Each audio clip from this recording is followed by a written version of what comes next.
माझं नाव मनोज भाऊसाहेब गुंजा.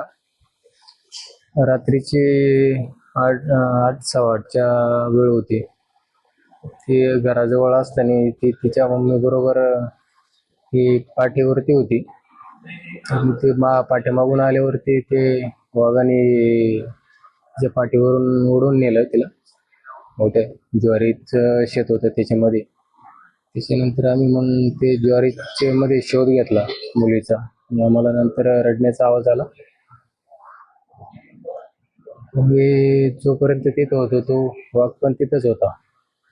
ज्यावेळेस आम्ही मुलीला उचललं आणि त्यावेळेस तो तिथून पळाला. रात्रीच्या वेळा असल्यामुळे मी पुरलं घेऊन जात असताना मी पण त्या शेतातल्या विहिरीत पडलो.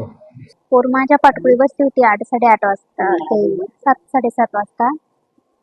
तेव्हा मी म्हणजे घरापाशीच होते. फक्त ती माझ्या पाठकुळी होती. मागून आला, त्याने हल्ला केला, पोरीला घेऊन गेला.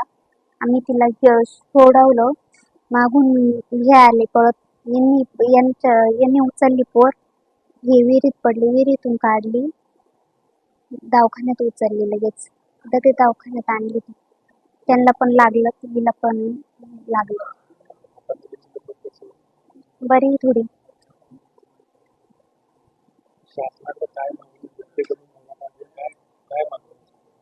कमी व्हायलाच पाहिजे ना. आता माझ्या मुली झाले, अजून किती किती लहान मुलं आहे.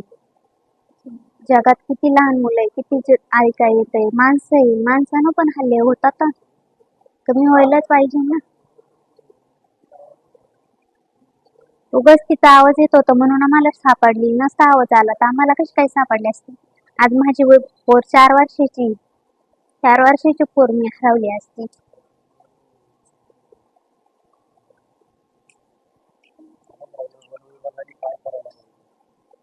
आता काय पाहिजे, काही कमाना करायला पाहिजे. त्यांनी काढलं पाहिजे, काहीतरी सुविधा काढल्या पाहिजे ना याच्यावरती.